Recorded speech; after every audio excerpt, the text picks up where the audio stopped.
Yeah, soldiers, it's your boy, the Anime Stage Commissioner in video, and this is another fanfic reading of the Uzumaki Tales Return of the Whirlpool fanfic, and this time it's going to be chapters 4 through 6, so let's get into this. The first video on this did pretty well, so yeah, I'm going to give you guys another one of these after around 6 days or so, since this is probably going to go up on Monday. But before I get into this, I do want to address a concern with this series. So a lot of people were commenting when the first video dropped, of course, that this was the Naruto story, just slightly more detailed and stuff. And that is the case for this fanfic at first.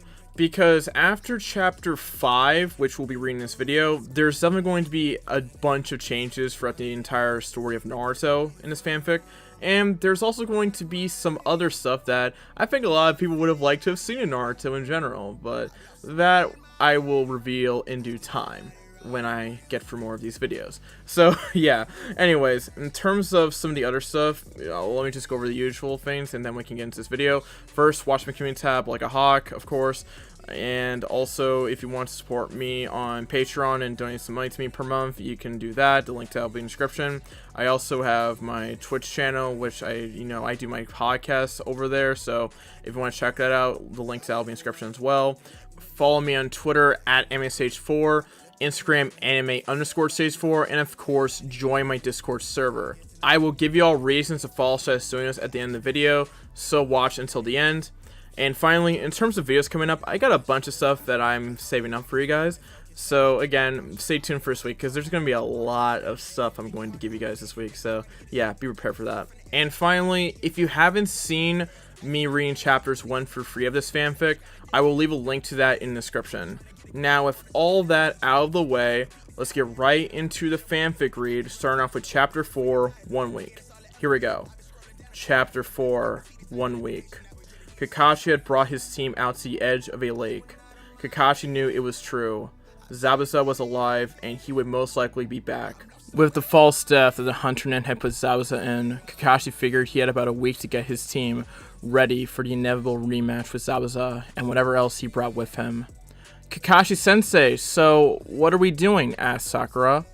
Easy. We are making you stronger, replied Kakashi. I have the next chakra control exercise for the three of you.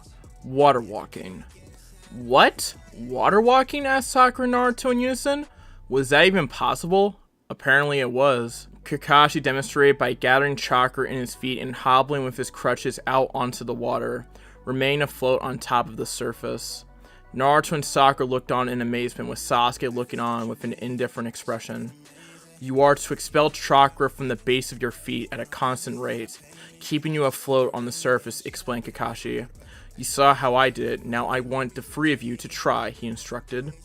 Naruto was the first to try, gathering chakra into his feet and taking a step out onto the water, only to fall straight in, soaking himself. Sakura was next. Much to Kakashi's surprise, she had managed to stay afloat, even though she was bobbling like crazy, trying to get herself to stabilize. After a few minutes, she finally had the flow of chakra down and was standing on the surface just like Kakashi was. Wow, Sakura! It's great that you can already do that, shouted Naruto. Sakura turned around, giving a slight smile while scratching the side of her face. She had hoped to get a positive response from Sasuke, not Naruto. Sasuke was last, confident that he would get it. He took a step onto the water. Like Naruto, he fell through the surface. Kakashi instructed the three of them to work on the exercise. Since Naruto and Sasuke hadn't gotten it done yet, they had to get the technique down first. Sakura, on the other hand, had already managed to stand on the water after the first attempt. Kakashi attributed her success to her superior chakra control over the two boys. For the next 2 days, Kakashi had all three of them working on the exercise.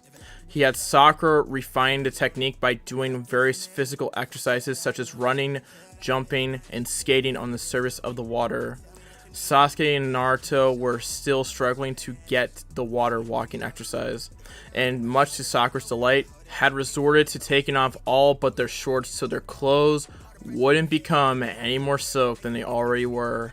It wasn't so much Naruto she cared for, but a shirtless Sasuke was too much to pass up. This was the one time in the exercise where she completely lost her focus and ended up falling for the surface into the water. At the end of the second day, Naruto and Sasuke were getting close.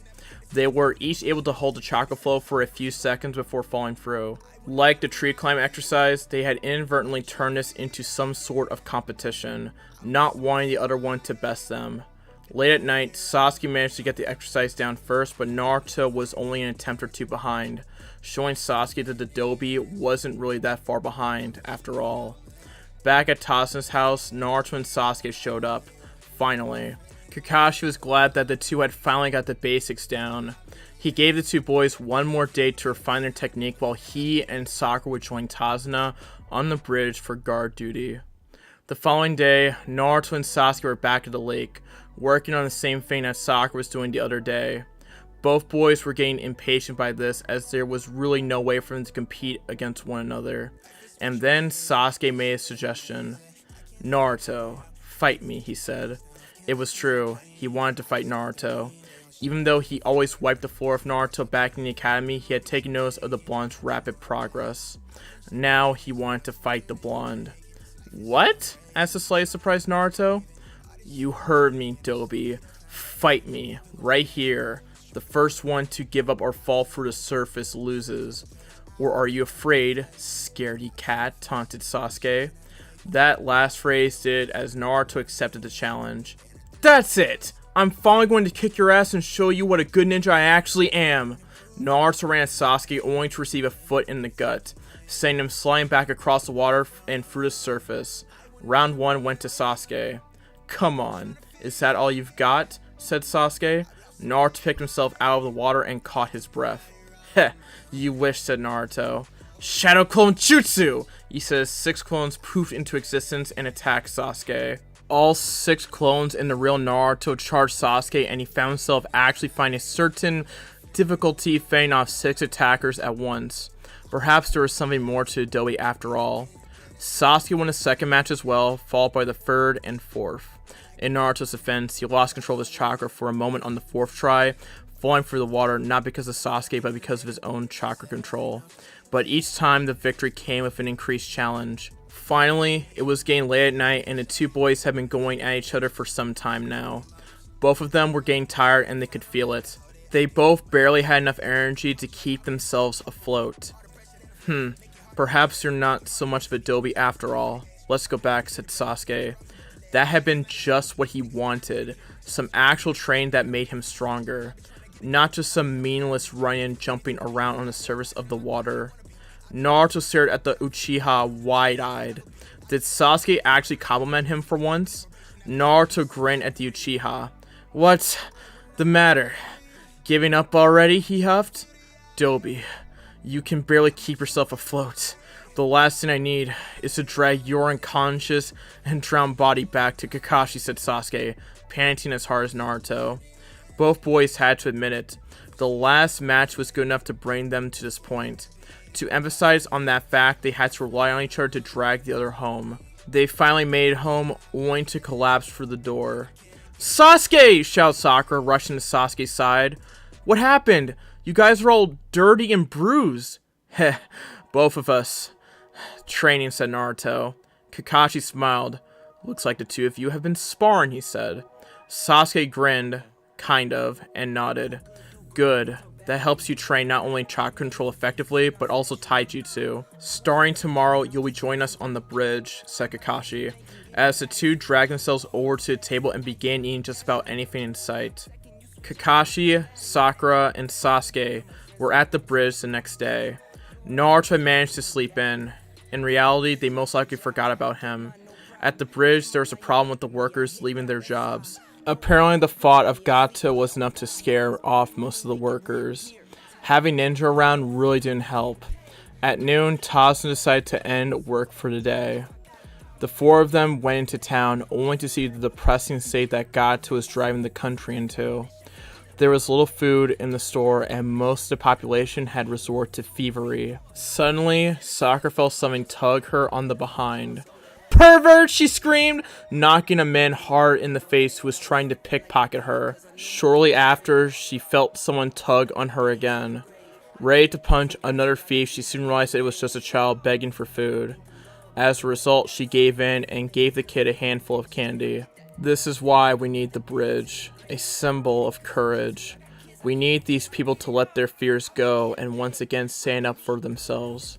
If that bridge can be completed, the city will return to the old times when it was prosperous and happy, Tasuna explained. The four of them left early for construction on the bridge. Once again, no one woke Naruto. As Naruto got up and realized that he was late, he headed off into the forest to use as a shortcut to get to the bridge. There, he encountered a beautiful young lady. "Who are you?" Naruto asked, trying to figure out what the lady wanted. "Oh, is this the plant you were looking for?" "Yes, thank you," the woman said. "Oh, that forehead protector. Does that mean you are a ninja?" "Yeah, you notice? I'm a ninja," Naruto said. "And one day, I'm going to become Hokage, the strongest ninja in my village." The girl laughed. "Do you have someone important to you?" she asked. "When a person is someone precious to them, they will truly become strong." "Yeah, I understand that," Naruto said. "I'm going to become strong so that I can protect my friends." The lady got up. "You'll become strong. I know it. I hope we'll meet again sometime. I want to see how strong you've become," she said as she walked away. "Oh, and by the way, I'm a boy." Naruto's world was shattered. That boy was almost prettier than Sakura, he thought. Arriving at the bridge, Naruto realized that more workers had left, afraid that Gato would kill them if they continued. However, with Naruto there, Tazuna got an idea. "Hey kid, those clones of yours," he asked as Naruto looked at him curiously. "Can they do anything else besides get hit with a sword?" Naruto was now getting a little mad, but Kakashi picked up on Tazuna's thoughts. "What he really means, Naruto, is make a bunch of your shadow clones and help with the construction on the bridge. That way, this bridge will get completed sooner, and you'll really be helping the village here," Kakashi said. Naruto actually agreed. To everyone's amazement, the work on the bridge had shown a lot of progress after that day. The bridge was now only a few days away from completion. It was now 1 week since Team 7's encounter with Zabuza. For Kakashi, this meant that they would be seeing Zabuza or another opponent here shortly. As such, Team 7 was on high alert, except for a particular blonde ninja. Yes, Naruto managed to sleep in once again. However, it was a good thing that he did. Suddenly, a knock came on the door, followed by a crash. "Are you Tazuna's daughter?" one of the men standing at the hole of a door said. He had long gray hair with a black cap. At his side was a rather large katana. "Sorry, but I'm afraid you're coming with us." Tsunami knew she was in trouble. Out of reaction, she grabbed Inari, who was right next to her, and began to run. Before they knew it, the two thugs had her cornered. As for Inari, they only needed one hostage, and one of the thugs was dying to cut something up. "Should I kill him?" the other thug said. This one was larger and more muscular than the first thug. He had a patch over one of his eyes and was also carrying a katana like his partner. Out of desperation, Tsunami did the best she could. "You want a hostage, right?" she said. "If you even touch him, I will kill myself." The bandits were depressed by this. They had really been hoping to kill someone, but they needed a hostage and 2 dead bodies would do them no good. Inari had managed to escape, but the 2 thugs had taken his mother. Sitting in a corner, Inari began to cry, and thinking what Kakashi had said to him the other day regarding Naruto. Flashback. "You little sissy," Naruto said to him. At that moment, he got up and left the house. Kakashi followed him, hoping to calm the crying boy down. "Inari, about Naruto. He didn't mean what he said, but you have to understand that, like you, he didn't grow up with his father around either. In fact, Naruto has never known either of his parents," Kakashi said, trying to calm the crying boy down. "He has had a rougher childhood than you can imagine, but he always manages to see the best out of life. Perhaps he's just tired of crying. He knows what it means to truly be strong, just like your dad." End flashback. After a few moments of reflection, Inari realized that he had to let the crybaby in him go and grow up. He mustered his courage and pursued the bandits. "Will I also become strong, like Dad?" he thought to himself. Upon reaching the bandits, he shouted out, gaining their attention. The bandits turned around to face him, and his mother called out for him to run. "Get away from my mom!" he screamed as he charged the bandits. The bandits drew their swords and proceeded to slash at the boy. Their attacks hit, cutting him to pieces, much to the horror of his mother. "Inari!" she screamed out. But before she could say any more, Inari disappeared in a cloud of smoke, leaving cut pieces of wood. Sorry for being late. I've been doing that a lot this week, Naruto said, holding Inari, who was unscathed. But a hero usually shows up at the last second anyways. Great job, Inari. Now, let me take it from here. The bandits charged at Naruto, who was all alone, or was he? Suddenly 2 figures appeared from behind and gave the thugs a good kick to the head. Before they became unconscious, the bandits turned to see 2 more Narutos coming up at them with their feet only inches away from their heads. Naruto then turned to Inari. Sorry for calling you a sissy yesterday. You're actually pretty strong. Inari began to tear up. Damn it! I promised myself I wasn't going to cry anymore. Now you're going to make fun of me, Inari said. Inari, it's alright to cry when you're happy, Naruto explained. With that, he headed off towards the bridge, knowing that something was wrong. Kakashi, Sasuke, Sakura, and Tazuna arrived at the bridge to find most of the workers either injured or dead. Before they could realize what was going on, the mist began to thicken as Kakashi realized that Zabuza had returned. Heh, I see your breasts are still shaking, Zabuza called out through the mist. Suddenly, they were surrounded by about a half a dozen Zabuzas. I'm shaking from excitement, Sasuke responded, as Kakashi signaled for him to go. With that, Sasuke defeated the clones with only a few movements of his knives, much to Sakura and Tazuna's surprise. The group looked up to see 2 ninjas standing before them, Zabuza and that hunter ninja from the other day. The brat has grown. Perhaps I have found myself a rival. Haku? The demon of the mist asked. Haku nodded and Kakashi knew that his hunch had been correct. That masked man. He's obviously a comrade of Zabuza, Kakashi said, but was interrupted. I'll fight him, Sasuke said. Tricking us with that stupid act? I hate bastards like that. Sasuke, you're so cool, Sakura shrieked out as Kakashi's sweat dropped. Sasuke engaged with the masked figure, who brought some water around him to defend himself from Sasuke's attacks with. Sakura, guard Tazuna and stay by my side. We'll leave the masked ninja to Sasuke, Kakashi ordered as Sakura complied. And that is the end of Chapter 4. We will now move on to Chapter 5, which is called Awakenings, and this is where the entire Naruto canon starts to take a massive shift because of a massive change that happens in this chapter.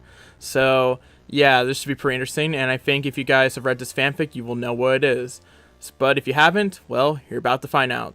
So, without further ado, let's get into Chapter 5, Awakenings. Chapter 5, Awakenings. Sasuke had begun his battle with the masked ninja as the two assaulted each other with a hail of senbon and shuriken. None of the shuriken or senbon hit their target, as they had all collided with one another in mid-air, canceling the attacks. As the air began to grow moist, so did the ground. Puddles began to form around the 2 combatants. The masked ninja halted his attack and began to speak. I don't want to kill you, but you won't stand down, will you? The masked ninja said to Sasuke, who responded with his usual response. I see, but you won't be able to keep up with my speed the next time. The ninja flipping through a series of hand seals, and Sasuke rushed towards him, hoping to stop him before he completed some sort of jutsu.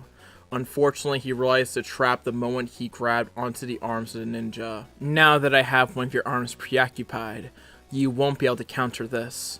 Suiton, flying water needles! With that, the water around them began to rise, forming sharp needles of water. Sasuke channeled some chakra to his legs, and jumped up before the needles could impact him. He then retaliated by throwing some shuriken at the masked ninja, who had just barely dodged them. Sasuke then appeared behind the ninja, and sent him flying back with a kick to his stomach, much to Zabuza's surprise. Kakashi turned to Zabuza. I can't have you underestimate my students by calling them brats, Kakashi explained. Sasuke is the #1 rookie in the village. Sakura is the brightest. And Naruto is, well, Naruto, the #1 hyperactive, knuckle-headed ninja in the village. Just because your brat scored 1 lucky hit doesn't mean he can take Haku, said Zabuza to Kakashi. He's just getting started, and it looks like it's all over for your brat now. Sasuke felt a sudden chill surround him. Hyoton, demonic ice mirrors, Haku called out. Sasuke was shocked that he was now surrounded by a dome of ice mirrors, with Haku's reflection in each one. He tried to figure out what that jutsu was, but he did not remember the hiestant being one of the common elemental affinities. So he has a blood limit. This will get interesting, thought Sasuke. However, in reality, he was extremely tense, not sure what to expect at all. Now, I'll show you my real speed, Haku said. Suddenly, Sasuke was hit with a barrage of needles, none of which severely injured him, this time around. Seeing Sasuke's troubles, Sakura ran to aid him, temporarily abandoning her charge.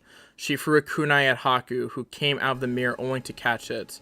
Suddenly, he was knocked onto the ground outside the mirrors. Naruto Uzumaki has arrived, Naruto shouted. That idiot show-off, Sasuke thought as he picked himself off the ground. He was covered in scratches and cuts from the needles, but nothing was fatal. Yet. Now that I'm here, the hero usually shows up like this and kicks the enemy's ass instantly, Naruto exclaimed. That idiot, Kakashi said. Zabuza got a little laugh at Kakashi's facial expression. What kind of ninja does he think he is, barging in like that? Naruto threw a few shuriken at the distracted Zabuza, only to have them knocked away by Haku's needles. So you don't want me attacking them? You're soft as always, Haku, Zabuza said to his comrade.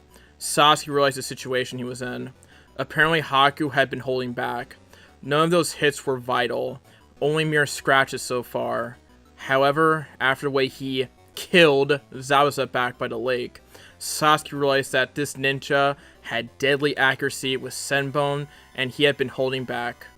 Now that Naruto had arrived though, perhaps Sasuke could get out of this. With the Dobi working on the outside and himself on the inside, perhaps they could take down Haku. Sadly, he would have to swallow his pride for this and allow Naruto to help him. Assuming Naruto hadn't done what he just did. Sasuke, I came in here to save you, Naruto said, now inside the ice dome. Sasuke was about ready to beat the knucklehead senseless as Haku resumed his assault. Thinking of the ice, Sasuke made a few hand seals. Katon, great fireball jutsu. With that, Sasuke launched a fireball at the mirror that Haku was in. Unfortunately, the ice mirror did not sustain any damage. Afterwards, Naruto and Sasuke were pelted with a barrage of needles. Naruto made a bunch of clones to attack the mirrors, hoping one of them would be able to get Haku. However, Haku was too fast and the clones were easily defeated. As Naruto and Sasuke were facing Haku, Kakashi stared down his opponent. For a kid to master a jutsu like that, it must be an advanced bloodline, he said. Bloodline? Sakura questioned. It's a deep lineage, a jutsu or style of jutsu passed down by your family. Even I cannot copy it, Kakashi explained. With that, Kakashi revealed his Sharingan, ready to fight Zabuza and end the battle quickly. The Sharingan. Only one trick, Kakashi? You should know better than to show your moves to an opponent more than once, Zabuza said. The two joined and engaged one another, both piercing the other's hands with kunai. You should be honored. You're the first opponent to see my Sharingan twice, Kakashi called out as the two disengaged. I've been waiting to say this line. You can't use the same jutsu on me twice, Zabuza called out as he made a hand seal. Suddenly, the area around them was covered in a thick mist, and Zabuza disappeared. Back in the ice dome. Damn it! I cannot fail here! I have a dream I need to fulfill, Naruto said out loud. Haku then experienced a flashback upon hearing Naruto's words. Flashback. Dream? He remembered himself as a lonely child. His home in the land of water had just been destroyed after Mizukage's persecution of people with bloodlines. Soon he saw Zabuza standing before him. An unfortunate child, Zabuza said. A brat like you is wanted by no one. You will die with neither freedom nor dreams. You have the same eyes as me, Haku said to Zabuza, striking some sort of emotion in the demon. End flashback. Dream. Becoming a true shinobi is difficult for me. If possible, I do not want to kill you, nor have you kill me. But if you come at me, I can destroy my kind heart and come at you as a true shinobi, Haku said to Naruto and Sasuke. This bridge is the place we fight to connect our dreams. Please, don't hate me. I want to protect someone precious to me, fight for them, and make that person's dreams come true. That is my dream. For that, I can become a shinobi and kill you, if I must. Zabuza laughed at what Haku was saying. He knew that Naruto and Sasuke had not killed anyone yet, and that they did not know what it was like to truly become a shinobi. Kakashi heard this, but couldn't see anything. The mist was too thick, even for his Sharingan, but he figured that Zabuza couldn't see either. Suddenly, about a dozen shuriken came flying at him, and Kakashi just barely managed to block them. Impressive that you're able to block them, Sharingan Kakashi, Zabuza said, appearing behind him. Kakashi turned around to see that Zabuza's eyes were closed. He disappeared back into the mist. Kakashi, you have overestimated the use of your Sharingan. You act as if you could read my mind and see the future. But that Sharingan is merely a trick. Basically, it involves hypnotism and attention to detail.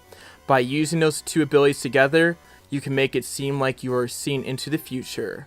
The answer to combating it is simple.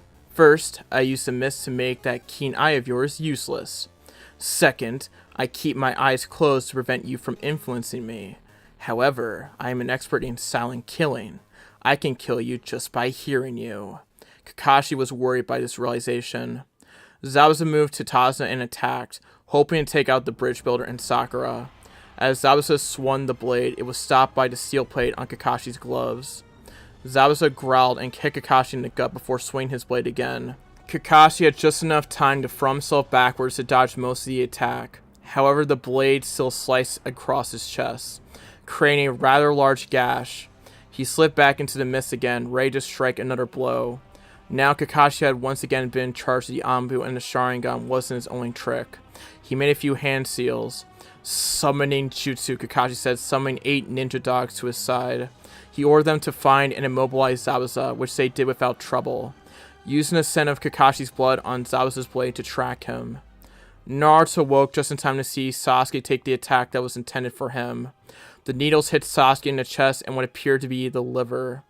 Naruto saw Sasuke fall to his knees, just as the single needle that Sasuke had failed to take hit Naruto in the neck, in roughly the same spot where Zabuza was hit when he was killed a week ago. Naruto slipped into the darkness. Naruto woke again, this time finding himself in a damp sewer, unsure of exactly where he was. He heard growling coming from one direction, and his curiosity got the best of him. He turned to find the source of the noise. Soon, he found himself standing in front of a large gate. "It's about time the two of us met," a strange voice said from behind the bars. Who's there?" asked the startled Naruto. The voice sounded demonic, and it sent Naruto falling back onto his ass. "Why don't you take a close look, child, and see," said the voice. A faint light filled the room, and Naruto could see what was behind the bars. You're the Kyuubi no Kitsune," started Naruto in fear. "Yes, and since you're here, that must mean you're in some sort of trouble," the Kyuubi said to Naruto. "What do you mean?" Naruto said, still trembling in fear. Are you going to kill me?" "No. Even if I wanted to, the seal on you that keeps me imprisoned in you would prevent me from doing such. If I remember, you were in a battle of a masked man." The fox did his best to conjure an image of what was happening. The thing that shocked Naruto was the image of Sasuke taking the hits for him, saving him, but getting injured in the process. Naruto saw that Sasuke was falling to the ground and feared that Haku had actually managed to kill Sasuke. "I can sense that your friend is still alive, but he may not be for long. If you just sit there and do nothing like a blundering idiot, I will give you a little bit of my power for now, but there is something I want to discuss with you later. Now go!" With that last spark of the Kyuubi, Naruto was forced out of his mindscape. Finding himself in the real world, facing Haku and a dying Sasuke, Naruto instantly felt a surge of power course through his chakra system. The needles that were struck in him were forced out, and any wounds instantly began to heal. Haku looked on in shock as a red aura began to surround Naruto. Naruto caught Sasuke as he was falling to the ground. Afraid that his teammate was dead, Naruto went into a rage, launching himself towards Haku's image in the mirror. With a strike of his fist, Naruto punched Haku in the mirror and sent him flying backwards. The mirror he was in shattered and the dome collapsed with it. Haku managed to barely regain himself, remain on his feet, but no longer inside any mirror to protect him from the next assault. Unfortunately for him, this next assault he would not be able to dodge. His mask was cracked and his head was raining, most likely suffering from some sort of concussion. Naruto's next attack came swift, a strong punch to the chest that sent Haku skidding to the ground. Naruto moved over to Haku, ready to deliver the finishing blow. As Naruto lashed out at Haku with his fist, the mask crumbled off, revealing the same boy he had met in the forest only a few days ago. Naruto's attack immediately stopped there. He grabbed Haku by the collar of his robe. "Why?" demanded Naruto. "Why did you kill him? Why are you doing Gato's dirty work? Why?" "Because I am simply a tool to be used by someone else to accomplish their goals," said Haku, breathing deeply. Naruto was disgusted at the words that came out of Haku's mouth. Yet, he couldn't bring himself to blame Haku for turning out like that. Naruto could see some familiarity in Haku's eyes. He could see loneliness in those eyes.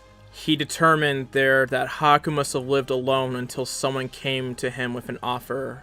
Hell, Naruto had almost fallen to the tricks that had manipulated Haku when Mizuki asked him to steal the Forbidden Scroll.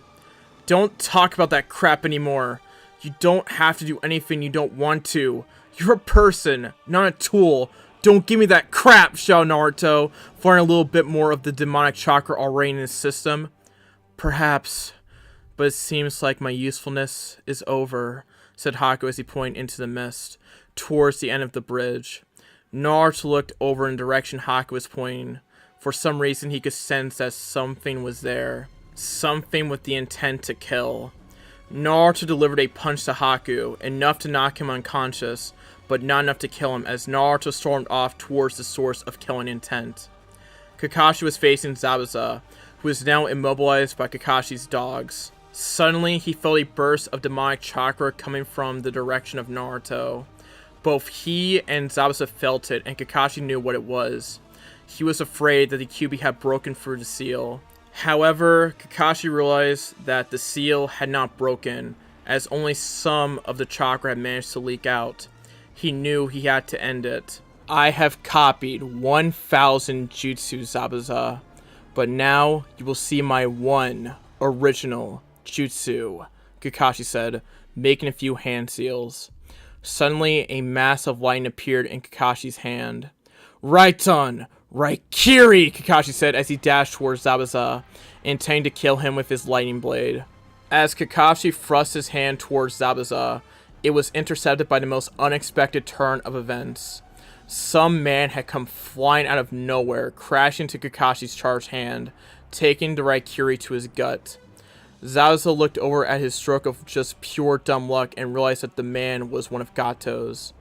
"Kakashi, release me so I can dispel the mist, and we can get a better look at what is going on," said Zabuza. Of course, Kakashi didn't buy it. "And why should I?" Kakashi asked. "The minute I do that, you're either going to resume attacking me, or try and kill Tazuna. That man is one of Gato's. Haku and I suspected Gato had tried to double-cross us, and we were planning on killing him after we were done here. If one of his men are here, then that only means that there are more of them here. I just need my arms to get rid of the mist," explained Zabuza. Kakashi thought about this for a bit. "Fine, but try anything and the next Raikiri will be going straight for your head," threatened Kakashi. He ordered the dogs to train Zabuza's arms to let go, and Zabuza did as he said he would, releasing the mist. Once the mist cleared, Kakashi could see what was going on. There was a group of roughly 50 to 60 thugs on the far end of the bridge, and Naruto beating up one who was unfortunate enough to get too far ahead. "Sasuke!" shouted Sakura as she ran to where Sasuke was lying on the ground. There was a faint pulse, and she began carefully removing the senbon from the Uchiha pincushion. Zabuza looked over at the battered Haku on the ground, and his cold exterior began to melt. Now realizing the rest of Gato's men could see him, Naruto retreated back to where the rest of the team was. He could feel the demonic chakra drain from him as he did so. So, they're not dead yet. How disappointing, Gato called out, looking at the exhausted ninja standing in front of him. Why are you here, Zabuza asked. It's simple. I actually plan to do this from the start. I'm here to kill you, Gato claimed. It's what I do. I hire missing nin to do my work. They are done, I kill them so that I don't have to pay them. Nice plan, don't you think? The only problem is you. Pfft. Zabuza, the demon of the hidden mist, you can barely stand. Kakashi, this fight is over. I have no more reason to fight you or go after Tazuna, Zabuza said as Kakashi agreed. Gato walked over to Haku, who was lying unconscious on the ground just in front of the rest of the ninja, and began beating on the unconscious body. Yeah, take this, you little punk. This is what you get for breaking my arm, shouted Gato. He then pulled out a blade from his side. Pfft, this is what happens to a worthless tool of mine. Naruto tried to rush in to save Haku, only to be held back by Zabuza himself. What are you doing, shouted Naruto? Can't you see that he's going to kill Haku? Don't you even care, just a little bit? He's done everything for you, and you've done nothing but look at him as a tool! He's more than just that, you know— Stop, kid, said Zabuza, tears rolling down his face. I know what I need to do. Can I borrow a kunai? Naruto nodded and handed Zabuza one of his knives. Zabuza instantly disappeared and reappeared behind Gato, driving the kunai into the back of Gato's skull. You sick, disgusting man! Get away from him! Said Zabuza as Gato drops to the ground, dead. He then picked up the battered Haku and retreated back to where Kakashi and Team 7 were. Hey! You killed our meal ticket! The group of thugs said as they charged the ninja. Kill them! Suddenly, arrows came flying out of some still lingering mist and killed most of the bandits. If you come any further, the citizens of this island will kill you, Inari shouted with all the villagers staying behind him. Inari! Naruto called out. A hero shows up the last second, right? Inari said, returning a smile to Naruto. To give the thugs one last push to flee, Naruto made about 3 dozen clones while Kakashi did the same, although Kakashi's weren't all Shadow clones. The thugs fled the island, and the villagers had won their village back. Sasuke! Sakura shouted in delight as Sasuke opened his eyes. Ugh, Sakura, you're heavy, Sasuke responded weakly. Sakura began to cry and soon gave Sasuke a big hug. Sakura, that hurt, Sasuke said. He still had a few needles in him. What about Naruto and that masked kid? Sakura pointed to them, and Sasuke saw Zabuza supporting a weak Haku. Why are they not fighting? Gato broke his deal and they are no longer enemies, Sakura said. Naruto turned around and realized that Sasuke was alright. Kakashi then turned to Zabuza. So, what are you going to do now? Kakashi asked Zabuza. Right now, I don't really know, Zabuza responded. Naruto then came up to them and began acting like the idiot everyone knew and loved. Hey Kakashi-sensei, can they come back to the village with us? Naruto asked. He then turned to Zabuza. You guys could stop running and start a new life again. Hell, you could even become ninja of our village. You really are an idiot, kid, said Zabuza. However, there was something about that appealed to Zabuza. He never imagined himself settling down again after leaving Kiri, but Haku, perhaps the boy could use some rest. To be honest, I would actually like that, but I am a missing nin and an A-rank criminal. I would just go back to either imprisonment or death. Kakashi-sensei, can't you do anything about that? You're pretty high up, Naruto said. Kakashi figured he would regret this later. For your good work, I can send a message to the Hokage about this, Kakashi said, turning to a surprised Zabuza. Based on the condition of everyone, we will be here for at least another week. I will send word to the Hokage, telling him of your intentions. Do realize that if you are given a chance, you will have to undergo extensive analysis to ensure that you mean no harm to the village. Zabuza thought to himself for a moment. Well, if there seems to be a chance, it would be a nice change. Even Sasuke was happy with this.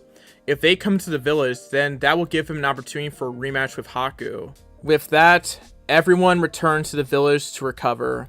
Haku regained consciousness but was groggy, and Sasuke was still sore from being a human pincushion. As Kakashi said, they would be there for at least another week, and a week's worth of rest was much needed. The following day, Naruto found a quiet place out in the forest to sit down. There was still something he had to do after yesterday. He began meditating, hoping to get into contact with the QB inside him. Well, it seems as if you still want to talk, the fox said. I figured I would at least hear you out. So, what is it that you want? Naruto responded. I want to make an offer of you, Kit, the fox said. And I suggest you listen before you go blowing your mouth off like you normally do. What do you mean? Naruto asked, trying to restrain himself from the fox's obvious taunt. To understand where I'm going with this, you need to understand my past, explained the QB. I am one of the 9-tailed beasts that came into existence over 1,000 years ago. During that time, you humans have attempted to gain control of our powers and use us as tools.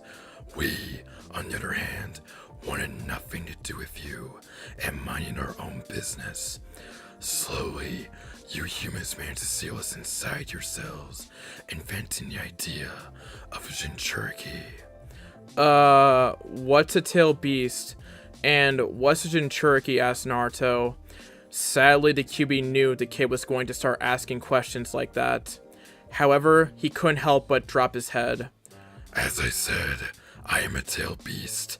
There are 9 of us in existence. We are demons who are classified by the number of tails we have, starting from the Ichibi 1 tails and ending at myself, the QB 9 tails. Demons usually have some sort of defining feature that distinguishes their power amongst one another. For tail beasts is the number of tails we have. Since I am the QB, I am the most powerful of the tail beasts. You with me so far? Naruto nodded, indicating that he understood what a tail beast was, at least to an extent. Now, as for Jinchuriki, let's just say that is what you are. What are you talking about? I'm a ninja and a person, not Jinchuriki, whatever that is, replied Naruto. It doesn't matter if you are a puny human. A Jinchuriki is a human who has a demon sealed inside them, explained the QB. So that means you are sealed inside me, realized Naruto? You're starting to catch on, Kit. Now, don't interrupt me for a bit and listen to the next part of my story, said the QB. Now, being the most powerful of the tail beast, I was able to remain free from being sealed the longest. Humans had attempted to capture me, like that pair of weaklings that I ate, but failed. It wasn't until that man came along and used his accursed Sharingan to trap me in some sort of genjutsu, which he used to control my actions. Sharingan? You mean like Kakashi Sensei and Sasuke? Asked Naruto, interrupting the fox's story. The fox growled at Naruto for interrupting him. Yes, like the eyes your teacher and that other brat you're with have. However, this man's eyes were much colder and much more powerful. He used them to manipulate me into attacking our village almost 100 years ago. With my power, he fought against your Hokage and lost. As a result, I was finally sealed into a human. For the next 88 years, I was sealed inside Jinchuriki, trying my hardest to escape, but no luck. Escape? But why? Asked Naruto. What can I say? I don't like being trapped in a cage, responded the fox. It was almost 12 years ago that I finally escaped. However, he was there, waiting. I thought he was dead, but the insolent cockroach came crawling back to me. Hold on, said Naruto. His interruptions were irritating the fox even more. Who is he? The QB growled a bit, laying out some of his killing intent. Madara Uchiha. Madara Uchiha? I've heard that name before, but where? Asked Naruto. The QB explained to Naruto that you probably heard during class as the battle between Hashirama Senju, the Shodaime Hokage, and Madara Uchiha was one of the biggest pieces of Konoha history. Naruto nodded his head and told the fox that was probably the one lecture that he had not slept through. But wait, Uchiha? Does that mean Sasuke is... Yes, that little Uchiha brat on your team is most likely a descendant of Madara Uchiha. However, Madara abandoned his clan in search of power. Me. He was bitter at the fact that his rival, the Shodaime Hokage, had received the position of Hokage instead of him, so he left the village. A few years later, he returned to destroy the village using my power.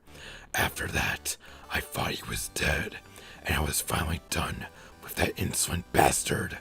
However, I was wrong. Like I told you, he was the one who freed me from my Jinchuriki vessel 12 years ago. Before I could even take a free breath, he had me under his control.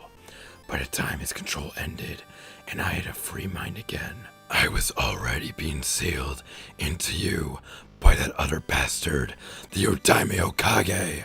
Hey, don't insult the Undaime like that, said Naruto. However, there was something he wanted to know. But why me? Why did he seal you into me?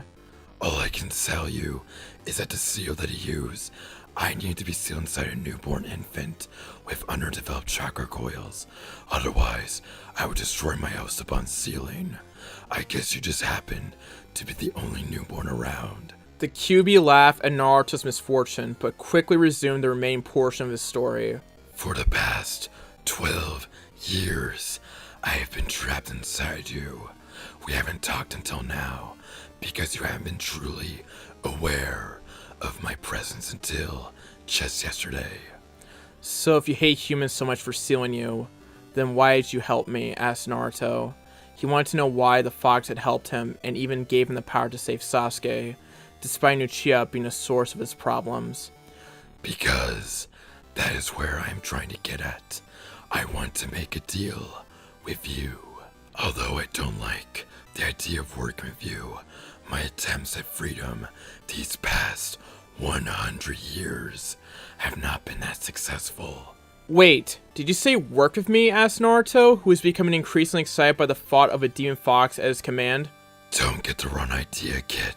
I said I would work with you, not submit myself to you, explained the fox. Naruto was now slightly depressed.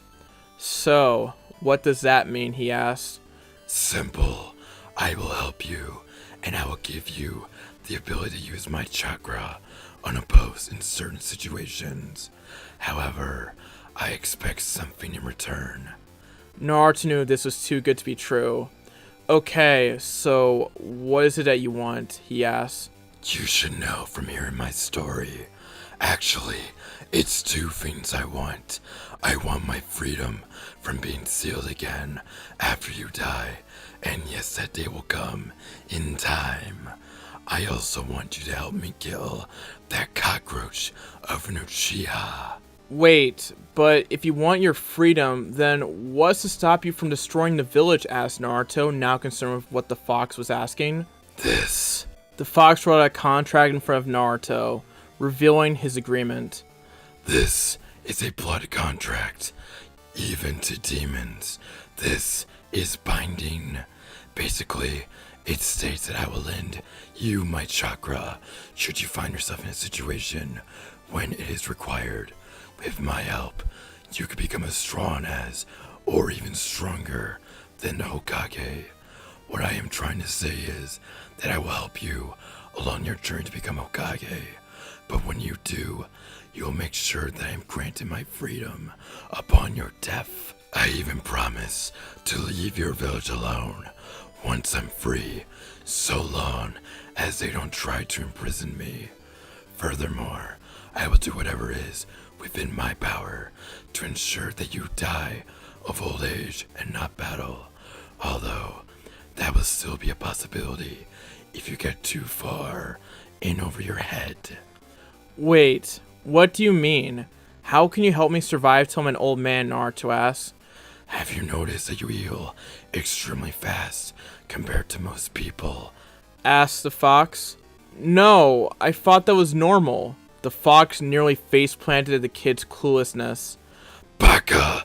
When a human breaks a bone, it takes some weeks to recover, yet you can fully heal in a matter of hours. Naruto just gasped at this.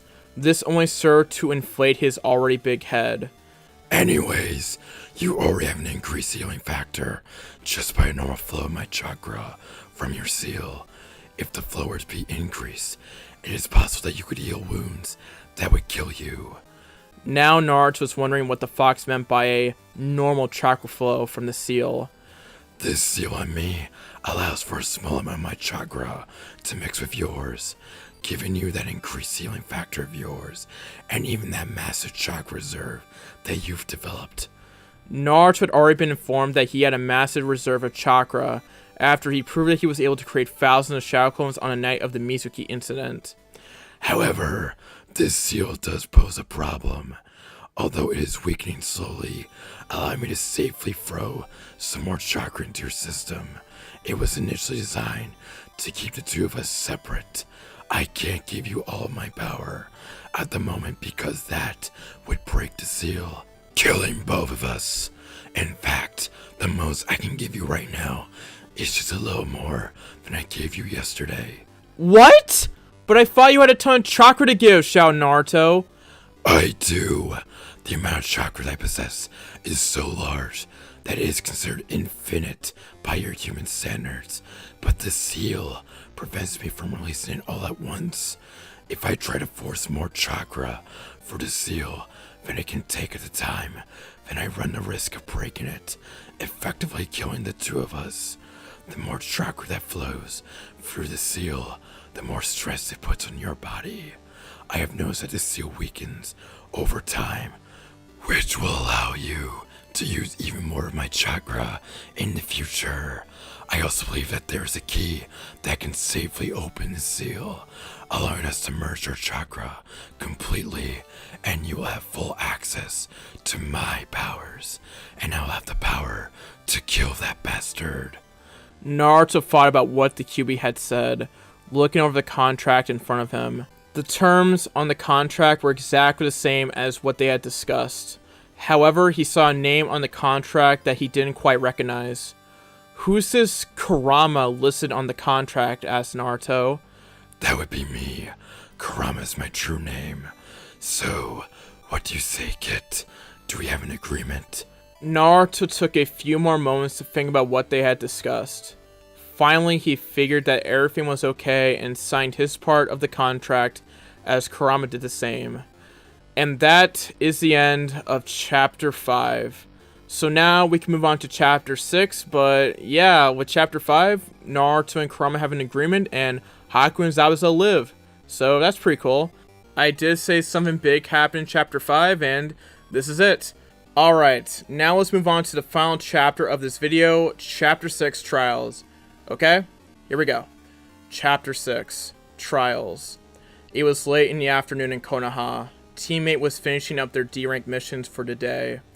Being in Inuzuka, Kiba naturally hated cats. However, after today, Kiba was ready to wipe out every cat from the face of the planet.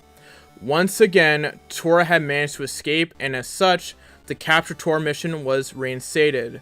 This time, it was assigned to Team 8. The first time, it was assigned to Team 7. The past 3 times went to Team 10. And it was about time Team 8 got to experience firsthand one of the most frustrating missions in all of the 5 great nations. Kiba had received most of the injuries, with multiple scratch marks all over his face and other places. Unfortunately, Hinata had a mark on the left side of her face from trying to pry the cat off of Kiba before Kurenai could put it under a genjutsu. Hinata arrived back at the Hyuga compound. Like always, her father greeted her with the usual emotionless question of asking how her missions went. However, after seeing a scratch mark on the side of her face, it became obvious exactly which mission she was assigned.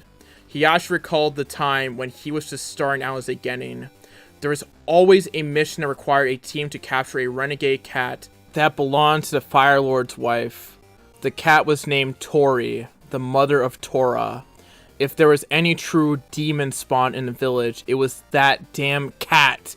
Like it was for Hiyashi, this mission was considered a rite of passage for newly graduated genin, as almost everyone in the village has had to catch Tora or one of her predecessors. "Hello, father," Hinata said, giving her father a quick bow. "Welcome home, Hinata. I would ask you how your missions went today, but I think I already know, Hiyashi said to his daughter. Hinata quickly explained the other mission that they had. Afterwards, Hiyashi took Hinata and her sister Hanabi into the family dojo for a quick sparring session. Like always, Hanabi had bested Hinata, much to Hiyashi's disappointment. At the Hokage's tower, the third had just received the mission report from Team 7's most recent C-rank mission. He opened it and began reading.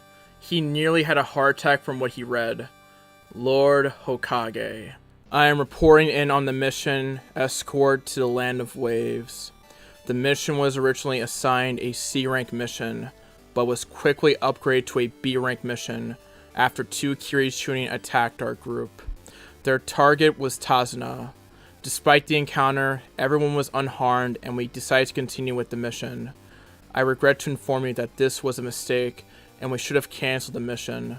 It was then decided to upgrade the mission to an A rank after we were attacked by the missing ninja Zabuza Momochi, an accomplice disguised as a Kiri Hunter ninja. Naruto and Sasuke proved to be invaluable in that attack, as Zabuza and his accomplice were forced to retreat. For the next week, my team was stationed on guard duty. The following day, Zabuza and his accomplice reappeared.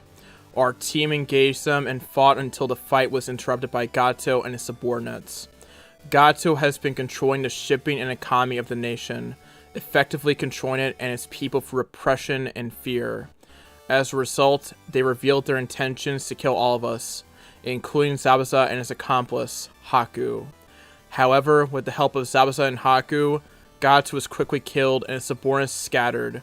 By the time you read this, the bridge that Tazan was charged to build should be completed or within a day of completion. I have been informed that a representative of the Land of Waves will be traveling to Konoha and the Land of Fire capital to arrange trade agreements as an attempt to repair the economy of the Land of Waves and thank us for our intervention. I also have a rather odd request coming from Zabuza and Haku. It appears as if the two of them have experienced a change of heart, thanks to their encounter with Naruto. The two of them are requesting an opportunity to join Konoha as ninja. While I normally would disregard such a request, I have reason to believe that they are sincere with their words. Haku also possesses a rare bloodline, the Hyotan, which may prove an invaluable addition for the village. Zabuza has informed me that he is willing to undergo any mental interrogation or trials that would be required for him to prove his intentions to join the village. Kakashi Hatake, Jonin. Sir, are you alright? The Hokage's assistant asked, seeing his facial expression after reading the report. Please, summon the village council along with Ibiki, Anko, and Inoichi for an emergency meeting in 30 minutes, the Hokage said. Naruto had just come out of his conversation with the Kyuubi before running to Tazan's house. He was happy that he would now have the ability to use the Kyuubi's chakra, unimpeded, even if it was only a fraction of the Kyuubi's power at this point in time. With it, he would be as strong as the Hokage in no time. Kurama had explained one last detail about using the Kyuubi's chakra, and that was the presence of a chakra cloak if he tapped into enough of the chakra. However, it was explained that given the current state of Naruto's seal, the most he could safely use would be one tail of the cloak for the time being. After using said demonic chakra, it would be common for Naruto to experience extreme exhaustion. Naruto returned to the bridge builder's house. Haku was set up in the guest room, trying to rest the injuries that Naruto had inflicted on him. Naruto had apologized to the boy, which was graciously returned. The day of their fight, everyone, Haku especially, had pretty much spent the entire day resting. Haku and Sasuke were pretty much told to rest for the rest of the week, while their injuries healed. The day after the fight, Tazan wanted to get started on the bridge again. As such, the remnants of Team 7 continued with guard duty. There were a few incidents with some of Gato's men trying to take revenge on a ninja or trying to reclaim the island that they had once controlled. However, they were quickly dispatched. Zabuza had tried to apologize to Tazan for trying to kill him, resulting in the Demon of the Hidden Mist working on the bridge as well, as Tazan needed the labor to complete the bridge by the end of the week, like he had intended. However, there were two things he had on his side now. One was that the workers were not scared of Gato, and they wouldn't quit when it got too late in the day, allowing construction to continue for longer. Second, he fully underestimated Naruto. Kakashi had suggested that Naruto use his clones to help Tazuna out, and the help of 100 extra hands really worked. Even if they did disappear whenever one clone missed a nail with a hammer and accidentally hammered his own finger. The third entered the council hall to see that the village council had assembled, although rather hastily. A few of the elder members were nagging the Asian Hokage as to why this meeting was called so late at night. The reason I called you all is regarding a report I received from Team Kakashi, who was assigned on a C-rank mission to escort Tazuna, the bridge builder, to the Land of Waves, the Fur announced. After reading the mission report, it was upgraded to an A-rank mission. This sent stirs through the chamber. A-rank? Why was it upgraded to an A-rank mission? Hamaru, one of Hiruzen's counselors, asked. The team encountered and battled the missing ninja Zabuza Momochi. The first words once again sent stirs throughout the council. Zabuza Momochi? Are they alright? Is Sasuke Uchiha alright? Asked a member of the council who ranked right up there with Sasuke's fangirls. The Hokage nodded, reassuring the council member. So, I assume you have sent a more qualified team to replace Team Kakashi, asked Koharu, the Hokage's other advisor. No. Once again, there was talk amongst the council. This is the reason I have summoned you here. They have been involved in the death of Gato, business tycoon. However, it has been revealed that Gato was a crime lord who has been oppressing the people of the Land of Waves for the past few years. He hired Zabuza and an accomplice to assassinate Tazuna before his bridge was completed. Tazuna's bridge was the one thing that could weaken Gato's grasp on the island's economy. A few of the council who were more versed in economics agreed. However, it appears that Zabuza turned on Gato with the intention of aiding Team Kakashi after he had a change of heart.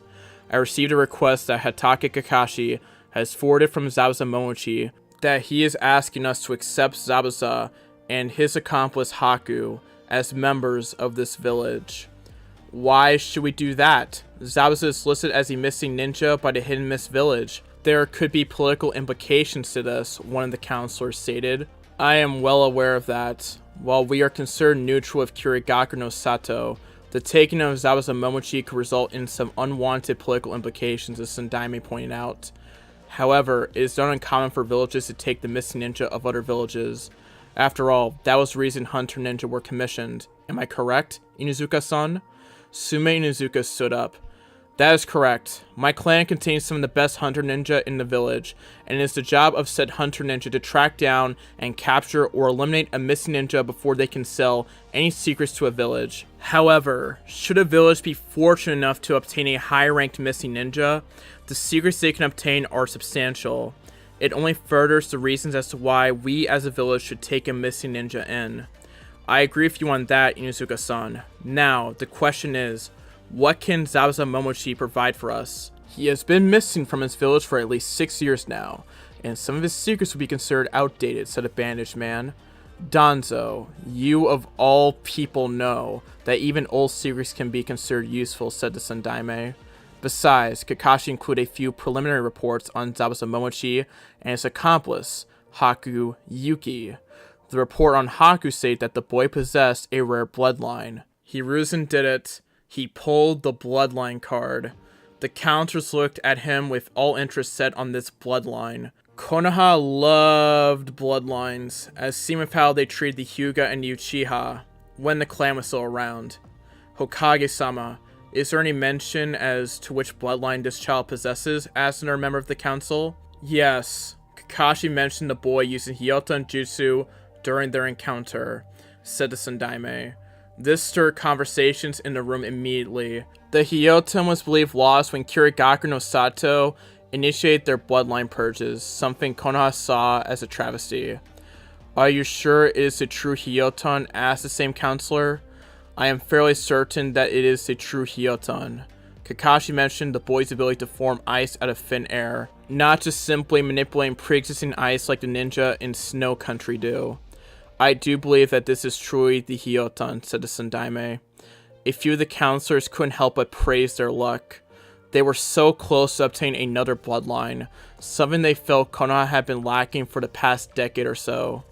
A little more discussion ensued until a final vote was called for on whether or not to extend a preliminary invitation to Zabuza Momochi and Haku Yuki. The vote was strongly in favor of extending the invitation after a trial had been conducted to determine Zabuza's true intentions. 4 days had passed since Gato's defeat and the bridge was now complete, thanks to the help of a particular one-man blonde army. That night, the village held a rather large celebration to celebrate the liberation of the way from Gato and a future of economic prosperity. Every ninja there was seen as a hero who helped to overthrow Gato, even Zabuza. But the one who really got most of the credit was Naruto for inspiring the villagers to stand up against the tyranny of people like Gato. Sasuke had healed almost completely to the point where he would be ready to train again the next day. They would still remain in the way for another 2 days as Haku wasn't quite ready for long traveling yet. Even then, he wouldn't be able to travel at a high pace, but it would be faster than the pace Team 7 made to get Tazuna there. While Team 7 was rather friendly that night, it still consisted of a few attempts by Naruto to get Sakura to go out with him, and a few attempts by Sakura to get Sasuke to go out with her. Neither Naruto nor Sakura had much success. The remaining 2 days, Kakashi gave to his team to rest and take a small vacation, something Sakura welcomed with open arms. Sasuke, on the other hand, used that day to get in some more training. He was ecstatic, even if it didn't show, that he had unlocked his Sharingan, his clan's bloodline. While it was still in the early stages, it was the Sharingan nonetheless. Kakashi had also offered to help Sasuke get adjusted to his newly found dojutsu. The train offer was extended to the rest of Team 7, with Naruto taking up the offer, and Sakura deciding she would rather get some rest. Kakashi would balance his time between training Sasuke with the Sharingan and working on fixing Naruto's taijutsu. While Naruto had been considered passable back in the academy and his taijutsu had made a lot of progress in the last few months, it still needs some work to make it acceptable. The next morning, the 6 of them head off towards Konoha. It was about 2 days travel with only ninja traveling this time. They arrive at the village gate early in the afternoon to find a few Anbu waiting for them. Zabuza Momochi, you are to come with us for an investigation into your intentions on joining us, the bear mask Anbu said. Zabuza complied and he and Haku left with the Anbu. Kakashi-sensei, how long will it take before we know if they can join? Naruto asked. Sakura and Sasuke also wanted to know. Their trial is scheduled for 3 o'clock, 2 days from now. It is then that we will know their fate in Konoha, Kakashi responded. To be honest, I don't think Haku will have much of a problem, seeing as he had never had official ninja training, and because of his bloodline, but Zabuza could be a different story. After reporting into the Hokage, Team 7 was dismissed. Despite still being a rookie, Naruto had just survived and completed an A-rank mission, something that was reserved for high tuning and jonin. He was ecstatic and decided to celebrate with Iruka at Ichiraku. Much to Naruto's dismay, Team 7 was stuck doing D-rank missions the following 2 days. Kakashi figured that it would be better for them to get a few short missions before Zabuza's trial. Not to mention, they practically had an entire month's worth of training in a 3-week mission. It was getting close to 3, and they proceeded to the Academy Auditorium, where Zabuza's trial was to be held. When they got there, they found the room to be rather packed. Apparently word that the Demon of the Hidden Mist wanting to join the village had spread. They managed to find a set of seats next to Team 8, with Naruto ending up next to a poor Hinata who would be turning redder and redder throughout the entire thing. Next thing that happened, Maito Guy, the join in the village with a shiny black bowl haircut who was wearing green spandex, came in and started going on about their eternal rivalry. Guy was being a little too energetic and guy-like for the rest of Team 7 who were trying to inch their way away from the mighty green beast. This in turn pushed Naruto closer to Hinata until he was virtually on top of her. The close proximity of her crush caused the poor girl to faint in her chair. She wouldn't wake up for a while. As the trial started, the third Hokage entered, along with some of the more prominent members of the village council. He announced to everyone the reason why they were there, although everyone pretty much knew why. Soon after, Zabuza and Haku entered the auditorium, escorted by a few Anbu. Zabuza, Momochi, Haku, Yuki, you are here today to justify your intent to join this village as ninja of Konoha. Is that correct? The third Hokage began reading from the paper he was holding. Why don't we get straight to the point? Inuichi, Ibiki, what are the results of your interrogation sessions with Zabuza Momochi? Lord Hokage, Inuichi says, standing up. I will be honest. I was not expecting much to warrant admission of this missing nin into the village, especially given his record. Zabuza gave a slight tisk under his own breath. Inuichi then proceeded to present his report on the mental findings of Zabuza's mental stability. I do find that he is sincere in his request to join and serve the village of Konoha, though. I have found the same to be true of Haku Yuki as well. Very well, Inuichi, the Hokage said. Ibiki? Hokage-sama, like Inuichi, I had high doubts about these two. While I do feel that Zabuza here is not lying, his previous record of insane coup in Kirigakure no Sato must be taken into account, said Ibiki. Zabuza sighed as Hokage began to speak again. Zabuza, do you have anything to say about your actions? Asked the Hokage. I do. I believe you have received reports on the state of the mist under the rule of the Sandaime Mizukage, said Zabuza. Hiruzen nodded. One such measure he instigated was the blood limit purges. During that time, I encountered Haku, who I could not allow to suffer under the Mizukage's wrath. The village was not healthy under the Mizukage's oppression. However, even just a few glances of Konoha have told me that Konohagakure no Sato is nothing like Kirigakure no Sato. It is a village that I would rather serve over Kirigakure no Sato. Very well. I have already discussed with the council about these two joining the village, and it appears that they have passed Inuichi and Ibiki's examination, Hokage stated. Homaru stood up and addressed the two in question. Zabuza Momochi, Haku Yuki. It was decided the other day that should we determine that your intentions are good for Konoha, that you be granted a chance to earn citizenship. However, one thing that has intrigued us is Haku's bloodline. Haku, if you don't mind, there are some of us here who would like a demonstration of your abilities. Haku obliged, and the chakra-suppressing cuffs were removed. He made a quick hand sign. Hiestant, demonic ice mirrors. With that, a mirror in front of Haku formed out of ice, and so did one on the other side of the room. The elders were impressed that the Yuki bloodline, the Hiestant, still existed. He performed a few more movements, jumping quickly from mirror to mirror, and showed off his accuracy with Senbon. So, the Hiestant still exists, Danzo thought to himself. Hiruzen shot him a look, indicating to Danzo to not try anything funny with this boy. It was known to a few of the higher-ups that Danzo was the leader of a secret Anbu organization known as Root. Over the past few years, Hiruzen had managed to loosen Danzo's grip on village power, but he was still aware that Danzo would try to recruit some ninja with potential, Haku in particular, into his forces.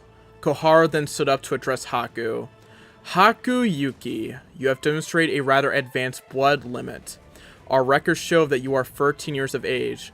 By law of this village, if someone possesses a blood limit, they will be allowed to start a clan when they are of age, Koharu said. Kakashi knew this was going to happen with Haku, and he had mentioned to Zabuza beforehand.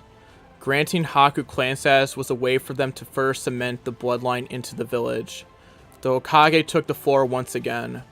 Zabuza Momochi, Haku Yuki, you will be allowed to serve under this village so long as you comply with our laws and regulations. Zabuza, you will be assigned the rank of Chunin. You will also be placed on probation for the next 2 months along with supervised mission duty for the following 4 months. Should I find no issues with you being allowed to serve Konoha, you will be eligible to participate in the Jonin examinations at the end of the year to regain your previous rank of Jonin. If you do anything that endangers the village, the Anbu have orders to execute you. Do you understand and accept these terms? I accept them, Lord Hokage, Zabuza said, offering a respectable gesture and trying to get on the Hokage's good side already. Haku Yuki, seeing as you have no official ninja training, I must give you the rank of Genin and assign you to a team. I will find a team to place you on, and you'll begin once your placement is confirmed, said the Hokage. Do you accept these terms? I accept them, Lord Hokage, Haku said, falling in Zabuza's steed. Naruto was ecstatic upon hearing this. He ended up hugging the nearest person around him out of joy, which just so happened to be Hinata, who was just waking up. Needless to say, she fainted. Again. If there are no other objections, then I call this meeting closed. You are dismissed, Hokage announced. Following the trial, Kakashi was called into the Hokage's office. Kakashi, I want you to take Haku on your team, said the Hokage. But sir, I've already got 3 students. You can't expect me to take on a 4th. What'll happen to the Freeman squad, argued Kakashi. I am aware, but I am also aware of the paperwork that this little stunt will result in. If I'm going to have to deal with extra paperwork and possible fallout with Kiri, then the least you can do to help me is make finding Haku a team easy. Besides, your students are the only people in Konoha he knows, and it'll be good for him. If my suspicions are correct though, the council will try to have him promoted as soon as they can. They're like that when it comes to new bloodlines, said the Hokage. Do I make myself clear that you will take Haku on your team? Yes, Hokage-sama, I will incorporate him right away, said Kakashi, not wanting to argue with his leader. Kakashi caught his team meeting up with Haku and Zabuza outside the trial. It was there that he announced that Haku would be joining Team 7 for the time being. He then said that the rest of the week would be dedicated to integrating Haku into the team. He then invited the new team and Zabuza to barbecue for dinner to get to know each other better. This also served as a little introduction to the team for Haku. They also managed to meet up with Team 10 and Asuma, who was intrigued by the fact that the Demon of the Hidden Mist would be joining them. It was also a little weird for him to be seeing one of the 7 swordsmen wearing a Konoha headband. And that is the end of Chapter 6, the final chapter of this video. Thank you all for watching this fanfic read of Chapters 4 through 6 of Uzumaki Tales Return of the Whirlpool. I really do like this fanfic. It is probably, again, one of my favorite fanfics I've ever read, besides, again, Legacy and some other stuff in between. But, again, this is such a good fanfic. You guys have no idea what's coming next. Trust me, it's crazy. In terms of videos coming up, I will reveal those in due time. In terms of some other stuff, if you want to suggest to me a fanfic that you guys would like me to read, such as Naruto, MHA, DBZ, or something else, again, give me the name of the fanfic and leave a link to it in the comments. Okay? Got it? Good. Anyways, in terms of some other stuff, watch my community tab like a hawk. That was really important. Follow me on Twitter at MSH4 for another way to get notified of my videos, as well as some other fun stuff in between, such as, well, I post funny stuff over there and some other stuff as well. So again, follow me on Twitter at MSH4. Follow me on Instagram, anime_stage4 for memes and, yeah, just that, memes. But still, follow me on Instagram. And finally, join my Discord server, which is linked down in the description for, you know, another way to get notified my videos, as well as some other fun stuff in between, such as you get to interact with me directly, and you get to suggest me ideas directly, and some more fun stuff in between. So, again, join my Discord server, which is linked down in the description. So, again, follow me on Twitter at AnimeStage4, Instagram anime_stage4, and join my Discord server. Shout out to my $10 patrons. Their names on screen, and my $50 patron, Anguish. If you want rewards to shoutouts like these, go to my Patreon, which is linked down in the description. And finally, follow me on Twitch as I stream my podcast over there. So again, if you want to see my podcast, follow me on Twitch. Thank you all for 42k. Let's get to 43k. And eventually, 50k. And to wrap up this video, make sure to like, comment, subscribe, turn notifications, and share the video. This has been your boy, the Anime Sage, signing out. Peace, Yorha. Stephanie Shea closes out. Bye-bye. Peace. Hi, this is Stephanie Shea, voice actress for Sailor Moon, Hinata, Orihime, and you are watching Anime Sage.